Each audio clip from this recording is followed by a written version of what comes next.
Dia 331, Daniel capítulo 4, do versículo 1 ao versículo 37. O rei Nabucodonosor, as pessoas de todos os povos, nações e línguas que habitam em toda a terra. Que a paz lhes seja multiplicada. Pareceu-me bem tornar conhecidos os sinais e as maravilhas que Deus, o Altíssimo, tem feito para comigo. Como são grandes os seus sinais e como são poderosas as suas maravilhas. O seu reino é um reino eterno e o seu domínio se estende de geração em geração. Eu, Nabucodonosor, estava tranquilo em minha casa e feliz no meu palácio. Tive um sonho que me espantou. Quando eu estava na minha cama, os pensamentos e as visões que passaram diante dos meus olhos me perturbaram. Por isso, expedi um decreto ordenando que fossem trazidos à minha presença todos os sábios da Babilônia para que me revelassem a interpretação do sonho. Então vieram os magos, os encantadores, os caldeus e os feiticeiros. Eu lhes contei o sonho, mas eles não puderam me revelar a sua interpretação. Por fim, apresentou-se Daniel, que é chamado de Beltesazar, em honra ao nome do meu Deus. Ele tem o espírito dos santos deuses, e eu lhe contei o sonho, dizendo: Beltesazar, chefe dos magos, eu sei que você tem o espírito dos santos deuses e que não há mistério que você não possa explicar. Vou lhe contar o sonho que eu tive para que você me diga o que ele significa. Estas foram as visões que passaram diante dos meus olhos quando eu estava deitado na minha cama. Eu estava olhando e vi uma árvore no meio da terra, cuja altura era enorme.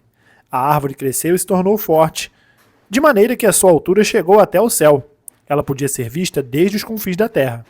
A sua folhagem era bela, o seu fruto era abundante, e nela havia sustento para todos. Debaixo dela, os animais selvagens achavam sombra, e as aves do céu faziam morada nos seus ramos. E todos os seres vivos se alimentavam dela. No meu sonho, quando eu estava na minha cama, vi um vigilante, um santo, que descia do céu, gritando em alta voz: derrubem a árvore, cortem os seus ramos, arranquem as folhas e espalhem os seus frutos. Espantem os animais que estão debaixo dela e as aves que fazem morada nos seus ramos. Mas o toco com as raízes deixem na terra, amarrado com correntes de bronze, de ferro e de bronze, em meio à erva do campo. Que esse toco seja molhado pelo orvalho do céu, e que a parte que lhe cabe seja a erva da terra, junto com os animais.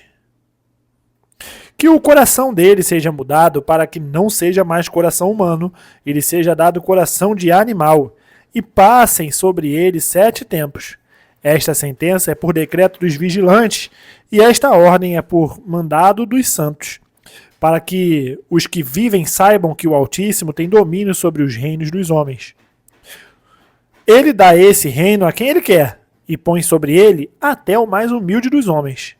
Este foi o sonho que eu, rei Nabucodonosor, tive. Você, Beltesazar, diga a interpretação, porque todos os sábios do meu reino não puderam me revelar a interpretação. Mas eu sei que você pode, porque você tem o espírito dos santos deuses.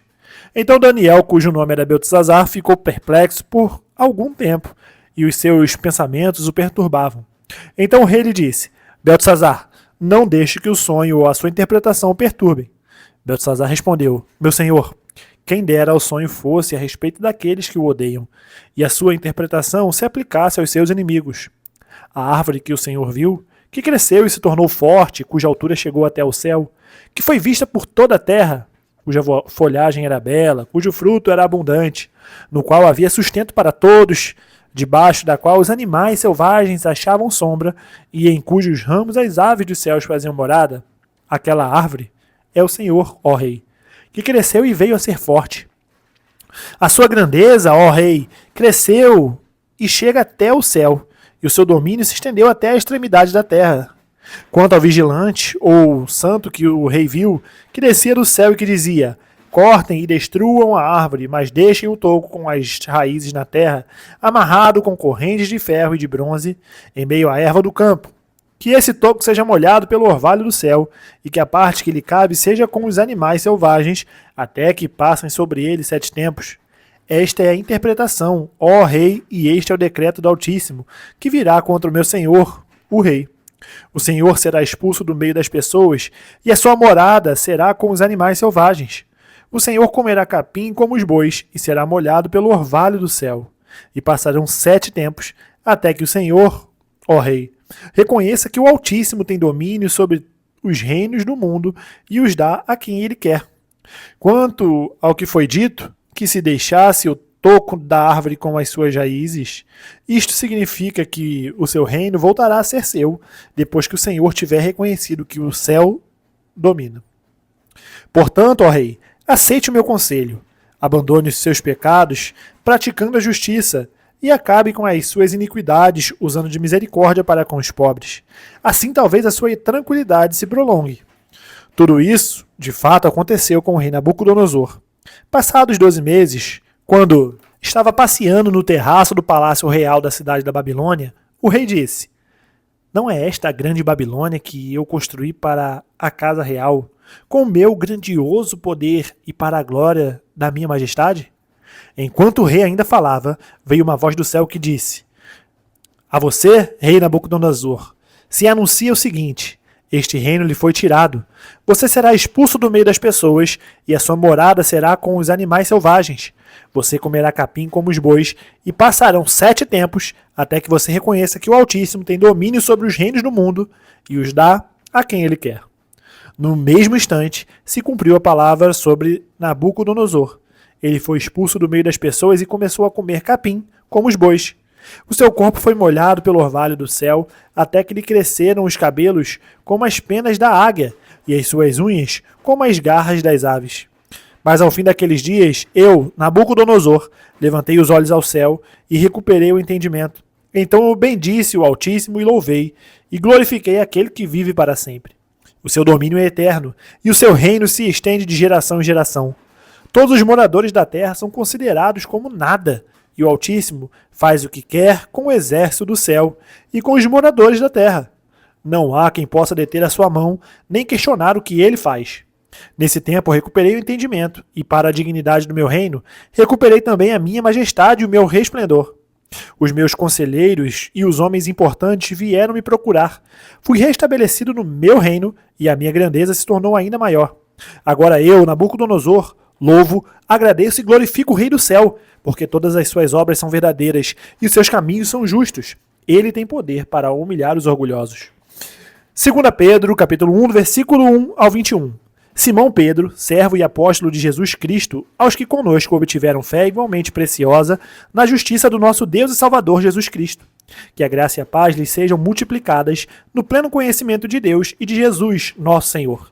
Pelo poder de Deus nos foram concedidas todas as coisas que conduzem à vida e à piedade, pelo pleno conhecimento daquele que nos chamou para a sua própria glória e virtude.